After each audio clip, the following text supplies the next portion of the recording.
"Get away from my truck, you filthy mutt!" the old man shouted, his voice cutting through the quiet like shattered glass. A second later, the sickening clang of metal echoed across the dusty roadside, the curved end of a rusted iron rod, striking down on a helpless creature cowering near the back tire. The German shepherd yelped, a sound so sharp and guttural it turned the stomach of anyone who heard it. But no one did. No one was around. No one was supposed to be. The road was empty. The man raised the rod again. Except this time, someone did. See, Sergeant Theo Maddox had just pulled off Highway 19, taking the longer rural route to clear his head after an emotionally heavy burial ceremony for a fellow soldier. His pickup rumbled to a stop as he spotted the scene unfolding near a small service shack, barely held up by rotting boards and a faded Coca-Cola sign. At first, it looked like a man chasing off a stray, but that sound, the metal, the scream, froze him mid-step. Theo slammed his door shut and moved without thinking. The old man turned too late. The rod hovered mid-air when Theo's arm clamped around it from behind. "Drop it," he growled. The man twisted, startled by the stranger's strength and fury. "You don't know what that animal's done," he barked, eyes wild. "He bit one of my goats. He's dangerous." But Theo didn't let go. Not until the rod clattered to the ground and the man stumbled back, breath heaving. "There are ways to handle an animal," Theo said through gritted teeth, "and this isn't one of them." On the ground, the shepherd trembled. His fur was matted, blackened by oil and dirt. Blood stained the top of his right paw, and one of his ears looked freshly torn. But what broke Theo's heart wasn't the injuries. It was the eyes, wide, frightened, and somehow apologetic, like the dog believed he deserved it. Theo crouched, slowly reaching out a hand. The shepherd flinched, but didn't run. A moment passed, then another. Finally, the dog lowered his head into Theo's palm, so gently it almost brought the soldier to tears. "Easy, buddy," Theo whispered. "You're safe now." The old man muttered something under his breath and backed toward the shack. "Take him if you want. You'll be sorry when he turns on you, too." He disappeared inside, slamming the screen door behind him. Theo looked down at the dog again. "You didn't bite anyone, did you?" he murmured. The shepherd didn't move. "You were just trying to survive." He lifted the dog carefully into his arms, feeling the bones beneath his coat, the weight of neglect, the cost of cruelty. He settled the dog in the back seat of his truck, using his jacket as a cushion. As he shut the door, a soft whine escaped from the shepherd's throat, barely a sound, but enough to let Theo know the dog wasn't just hurting, he was broken. The drive back to Theo's rental cabin was silent. He kept glancing in the mirror, watching the shepherd struggle to keep his head up, eyelids fluttering as exhaustion and pain threatened to pull him under. They reached just before sunset, and Theo carried him inside, setting him down on a thick, warm towel by the fireplace. He cleaned the wounds as best he could with what he had, all while whispering to the dog like he was an old friend. "I've seen worse, you know. On the field, men torn apart in ways I don't care to describe. But you," he paused, stroking behind the shepherd's good ear, "you held on. That counts for something." He named him Ghost. It wasn't just the pale streak that ran through his black fur like a scar of light. It was the way he moved, quiet, watchful, like he was waiting for the next blow, the next betrayal. That night, Ghost didn't sleep. He lay curled on the towel, eyes wide open, ears twitching at every creak in the wooden floor. And Theo didn't sleep either. He sat nearby, his hand resting within reach, just in case the dog decided to trust again. By morning, something had changed. Ghost didn't flinch when Theo walked past. He didn't retreat when offered food. He even leaned into the soldier's palm just for a second, as if testing whether kindness would last longer than pain. Theo wasn't sure what he was doing. He'd never owned a dog. His life was military bases, deployments, and scars he didn't talk about. But when Ghost looked at him with those eyes, those deep, grief-worn eyes, he knew this wasn't just rescue. This was redemption for both of them. Theo didn't expect the second day to be harder than the first, but trauma doesn't run on a schedule. Ghost hadn't moved from the towel all night, and now, as sunlight spilled through the wooden slats of the cabin, he barely lifted his head. Theo crouched beside him again, one hand resting gently on the dog's ribcage to feel each shallow breath. The wounds were still raw, and the bruises deeper than skin, but that wasn't what worried him most. It was the silence in the dog's eyes, like life had already started slipping away long before the rod came down. "You're not giving up," Theo said softly. "I won't let you." He made calls, 2 vets in town were booked out. One laughed when Theo mentioned a half-dead stray and said they had bigger priorities. It was the 3rd call, an old contact from his Army K-9 unit, that finally led him to a woman named Riley Park. She ran an off-the-grid animal rehab ranch just outside the county line, mostly for rescues that no one else would take. A retired. Military dogs, mangled strays, forgotten cases dumped on back roads. Theo didn't have to explain much. Just his voice, tight with emotion, was enough. "Bring him," Riley said. "Now." The drive was long, and Ghost whined softly every time the truck bumped over a pothole. Theo kept talking to him the entire time, not in complete sentences, just pieces of memory, scraps of himself he hadn't spoken aloud in years. He told Ghost about his last tour in Iraq, about the dog they lost in a collapsed building, about how some wounds don't show on your body but follow you home anyway. When they arrived, Riley was already waiting by the gate, mid-40s, tall, lean, with wind-burned skin and sharp eyes. She didn't ask questions. She simply looked at Ghost, then at Theo, and her expression shifted from professional to something more like respect. "You weren't wrong to bring him here," she said. The next few hours were a blur. Riley's assistant helped carry Ghost into a sterile, quiet room that smelled of antiseptic and hay. They cleaned his wounds, stitched what could be stitched, shaved off the matted fur, and flushed the oil from his coat. Ghost didn't bite, didn't growl. He just lay there, letting them work, flinching only when someone moved too fast or leaned in too close. Riley kept glancing at Theo during the procedure, her eyes narrowing like she was piecing together a larger puzzle. "You said he was beaten?" she asked finally. "With a metal rod," Theo replied. "More than once, but it wasn't just that. He's been through something worse. I can see it." She nodded. "His body's healing. That'll take time. But his mind, that'll take more than stitches."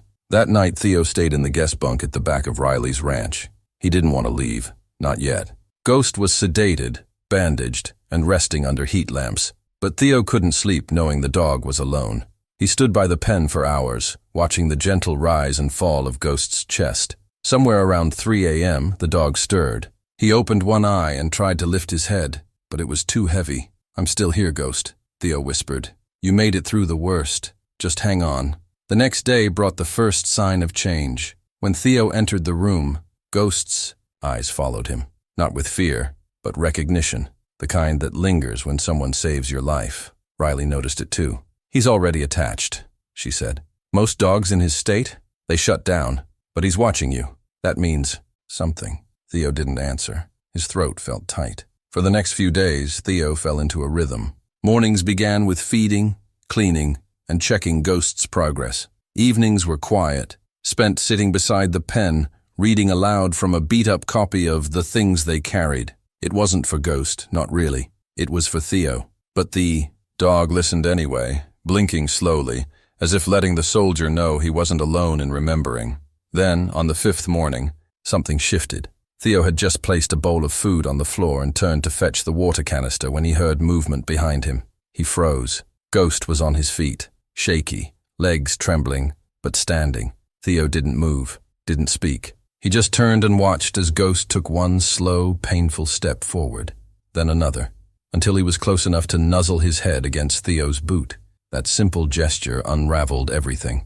Theo dropped to his knees, tears stinging his eyes. "You're still fighting," he whispered.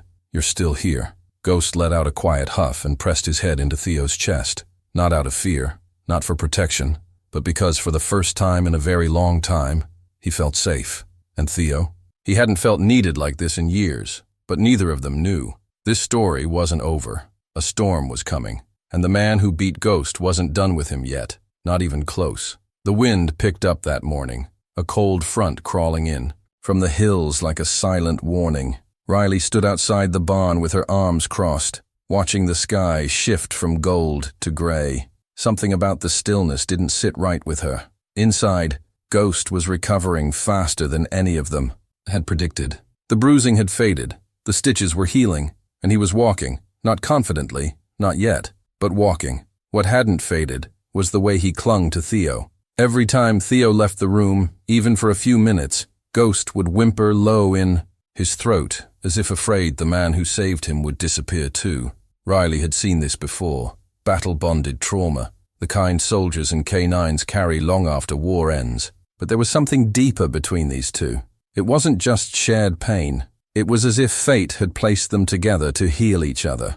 That afternoon, Theo was helping Riley unload feed bags when the ranch gate creaked open.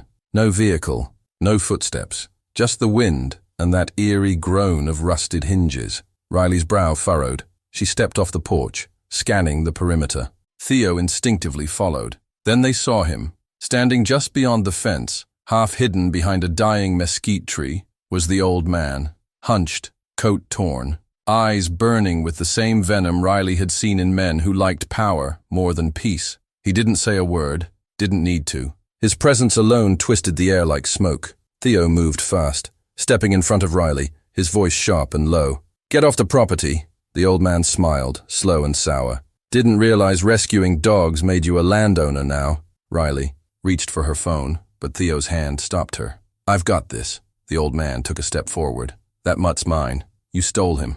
Theo didn't blink. "He's not property. He's a living creature, and you nearly beat him to death." The man's face darkened. "He bit me." He was starving, tied up, covered in oil. "You tried to break him." A sick laugh rasped from the man's throat. "Dogs like that don't get second chances. You'll learn that." He turned and walked off without another word, vanishing down the trail as suddenly as he came. But the tension he left behind lingered, heavy and thick. Riley double-checked the gates that night, added new locks to the side entrances. Theo didn't sleep. He sat by Ghost's stall with a flashlight in one hand and a crowbar in the other, waiting for footsteps that never came. But the next morning, the stall was different. Ghost had been restless all night, his food untouched, his ears pinned back. Theo noticed the claw marks on the inside of the wooden walls, long, desperate scratches. He thought at first Ghost had a nightmare, but then he saw it.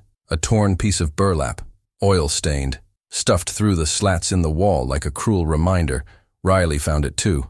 He came back. Theo's hands tightened into fists. "I won't let him near Ghost again." But Ghost was already changing. His body had healed, yes, but his mind had cracked open again. That day he refused to come out of his stall, wouldn't meet Theo's eyes. When Theo reached for him, Ghost cowered, not from pain, but from something deeper. Fear, memory. Riley pulled Theo aside. "We have to reset, build him back from trust, not protection." Theo looked defeated. He was doing so well. He still is. But trauma doesn't heal in a straight line. Neither does love. That evening, Theo made a choice. He didn't approach Ghost, didn't speak. He simply sat a few feet away, back against the wall, and waited. Minutes turned to hours. Ghost watched. Then, quietly, he took 2 steps forward, lay down, and rested his chin on Theo's boot. The Iowa soldier didn't move, didn't speak, but tears slid down his cheeks anyway. Later that week, Riley connected Theo with an old colleague, a defense attorney who specialized in animal cruelty cases. Theo hadn't wanted to go legal, but something about seeing Ghost shrink again lit a fire he couldn't put out. Photos were taken, medical records compiled, witness statements gathered, and soon a formal complaint was filed. But the old man, he vanished. No address, no known relatives. The neighbors said he'd packed up overnight and left without a trace. The legal case stalled, but Theo didn't care anymore. Ghost was safe, and that was enough, for now. What mattered most was this. Every time Ghost looked at him now, he didn't see fear. He saw hope, and for a soldier who once thought he'd lost everything worth fighting for, that single look meant more than justice ever could. But justice wasn't done with them yet, because 2 weeks later, a letter arrived, unmarked, no return address. Inside was a single sentence written in messy block letters. "You took what's mine. I'll take him back." Theo didn't show Riley. He didn't want to scare her. But he did one thing that night without telling anyone. He pulled the old army dog tag from his duffel, slid it over Ghost's neck and whispered, "You're not going anywhere without me." Because if darkness was coming again this time, they'd face it together. The day after the letter arrived, Theo didn't sleep. He stood on the porch long after the sun set, arms folded, eyes scanning the empty road as the wind carried faint rustles from the trees. The threat wasn't just in the words on that scrap of paper. It was in the silence that followed. Whoever had written it wasn't bluffing. Theo had seen enough warnings in combat zones to know when something real was coming. And this time, it wasn't a battlefield. It was his home, his peace, his dog. Inside the barn, Ghost rested with his head between his paws, eyes tracking every sound. He was healing, but fragile, vulnerable, and deep down, Theo feared the wrong kind of pressure could break him all over again. That night, Theo reinforced the gates, installed motion sensors around the outer fences, and parked his old truck sideways across the driveway. Riley noticed the changes first thing the next morning and didn't say a word. She just made 2 mugs of strong coffee and joined him on the porch. Her silence the only comfort he allowed himself. But nothing happened for days. No new letters, no signs of trespassing, and gradually life at the ranch resumed its slow rhythm. Ghost began responding to training again. He barked less and followed Theo closer. Each morning, he'd meet him at the stall door, tail wagging, low and cautious, like a pup relearning joy. Riley even captured a photo of them in the field. Ghost beside Theo, ears perked, eyes alert, but not afraid. It was the first time Ghost had stood fully upright, his posture no longer bent by memory. Theo pinned that photo on the wall beside his bed. Then came the night the lights went out. It was just after 1 a.m. when the barn lights flickered, then died. A power outage, maybe, or a cut line. Theo bolted up, grabbed his flashlight, and ran outside. The wind was calm, the air too still. As he stepped toward the barn, his boots crunching gravel, he heard the low whine. Ghost. It wasn't fear, it was warning. Theo swung open the barn doors and froze. The back gate had been forced open. Latch snapped clean. Footprints tracked across the stall floor, oil-stained, fresh. But there was no one inside now, just the lingering stink of grease and something sharp, like old metal and rage. Ghost stood near the corner, growling low and steady, every muscle braced for impact. Theo backed out slowly and called Riley. Within minutes, she arrived with a spotlight and her old revolver. They swept the area, checked all fences, every stall, even the tree line, but the intruder was gone. Ghost didn't sleep the rest of the night. Neither did Theo. But in the hours before dawn, something shifted. Ghost walked over to Theo and sat by his side, pressing his body close. And when Theo whispered, "We're not alone anymore, buddy," the dog rested his head against Theo's chest, as if he understood the weight of those words. The sheriff came later that morning. They found pry marks on the gate and a few oily rags tucked behind a barrel. Not enough for an arrest, but enough to confirm Theo wasn't imagining things. The sheriff advised more cameras, possibly hiring a patrol for a few weeks. Riley suggested boarding Ghost at a secure facility, but Theo shook his head. "He's staying here, with me." So they built a plan instead. Riley brought in a former K9 handler friend named Marcus, an older man with a quiet voice and eyes that had seen more than he admitted. Marcus met Ghost, watched how he moved, how he reacted to certain sounds, and nodded slowly. He was trained, Marcus finally said. Military, or at least someone tried, but they broke him before they finished. Theo felt his stomach twist. Can he be rebuilt? Marcus looked at him. Only if someone's willing to stay through the hard part. That answer didn't scare Theo. It steadied him. Over the next week, the training deepened. Ghost responded to hand signals, scent drills, and emotional cues. He wasn't just recovering, he was remembering. And through it all, the bond between man and dog thickened like steel. They moved in sync, slept in sync, trusted without hesitation. Ghost had finally chosen someone to follow, not out of fear, but belief. Then, on the 7th night, the alarm went off. Not a malfunction, a real trigger. Theo grabbed his flashlight, Riley behind him with the phone already dialing the sheriff. They rushed to the gate and froze. A figure stood in the darkness, just outside the fence. Not running, not hiding, just standing, waiting. It was the old man, but something was different. He wasn't holding a rod this time. He was holding a leash, and attached to it was another dog, skinny, shaking, covered in filth. The man didn't speak. He just dropped the leash and turned and vanished. Theo rushed forward, gently calling to the second dog. It was another German shepherd, young, beaten down. And when Ghost approached him, they touched noses. No growls, no fear, just recognition. Theo stared, heart pounding, because in that moment, he understood. Ghost hadn't just been a victim. He'd been part of something much bigger. And now, the story wasn't over. It was just beginning.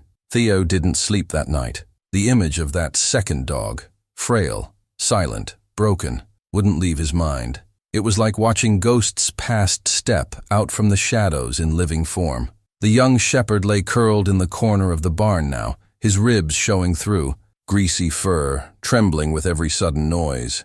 And yet, the way he had leaned into Ghost, as if he'd found the only soul on earth who understood him, said everything Theo needed to know. He named the new pup Atlas. It felt right. A name for someone carrying the weight of too many memories. The vet came at sunrise. Quietly professional, she examined Atlas with a gentleness that made Theo's throat tighten. Bruised ribs, puncture marks, malnutrition, trauma-induced muteness. But the vet didn't ask where the dog had come from. She didn't have to. She just left a bottle of antibiotics, a handwritten list of care instructions, and a soft, weary look in her eyes. "He won't trust you right away," she said, watching Ghost nuzzle the pup protectively. "But you have someone who will show him how." Theo watched the two shepherds curled beside each other and nodded. "Yeah, I do." The days that followed turned the ranch into a sanctuary. Ghost had become more than a companion. He was now a guide. Wherever Theo went, the dogs followed. At first, Atlas wouldn't let Theo touch him, wouldn't take food unless Ghost ate first, wouldn't lie down unless Ghost was beside him. But Theo understood.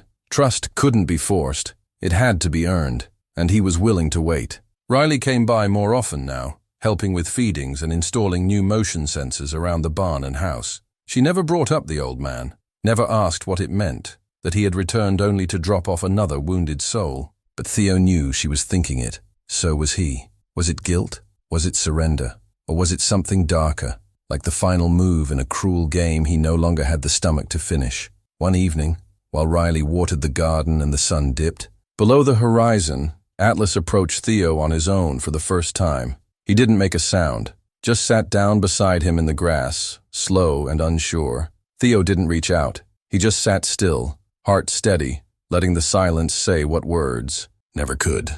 A few moments later, Atlas leaned his head into Theo's leg and exhaled. That single breath unraveled something heavy inside him, a dam finally cracking. That night, Theo dreamed of war. Not the one with bullets and sand, but the war that haunted hearts. And in his dream, Ghost stood between two doorways. Behind one was darkness, familiar, heavy, known. Behind the other, light and a field of tall grass. Ghost looked at him and waited. Theo chose the second door. He woke up before dawn and went straight to the barn. Ghost and Atlas lifted their heads together, tails thumping softly in unison. By the end of the month, the ranch had changed.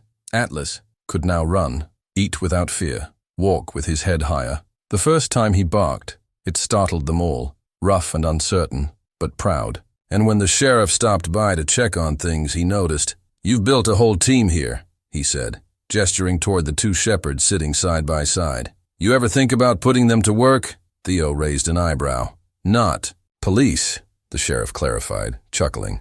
"Search and rescue, therapy, even PTSD support. A lot of vets could use dogs like these, dogs that understand pain." Theo didn't answer immediately. He looked at Ghost, at Atlas, at the space. Between them, where something invisible but powerful now lived. A bond not born of training but of survival. "I think they're already doing the work," he said quietly. Word spread. A nearby veterans group reached out after seeing a photo Riley had posted online. Ghost, resting his head in the lap of a wheelchair-bound soldier, eyes closed in calm. People started calling. Emails came in. Could they visit? Could they help? Could they bring their own broken dogs or broken hearts and just sit? Theo said yes every time. It wasn't long before the ranch became a haven, not a business, not a rescue center, just a place where the wounded, canine and human, could meet and maybe, just maybe, help one another heal. Ghost became the heart of it all. Atlas, the soul. But the past never forgets its way home. One cold morning, almost a year after the day the old man returned, a letter arrived again. No return address, no name, just one sentence written in the same jagged scrawl. "You saved them. I couldn't." Theo stared at it for a long time. Then he folded it and placed it inside the small wooden box on his nightstand, next to Ghost's old collar and the first photo Riley ever took of them. Later that day, a child with Down syndrome arrived with his mother. The boy didn't speak, didn't make eye contact, just stood in the field while the two shepherds approached slowly. It was Atlas who reached him first. The boy knelt down, and for the first time in his life, he laughed. Riley saw it from the porch and whispered, "Now that's what you call a miracle." Theo didn't reply. He just stood there with his arms folded, the wind lifting his jacket, and Ghost pressed gently against his leg, because in that moment he understood something simple and true. Sometimes the greatest rescue doesn't happen in the moment you save another. It happens when you realize they saved you too.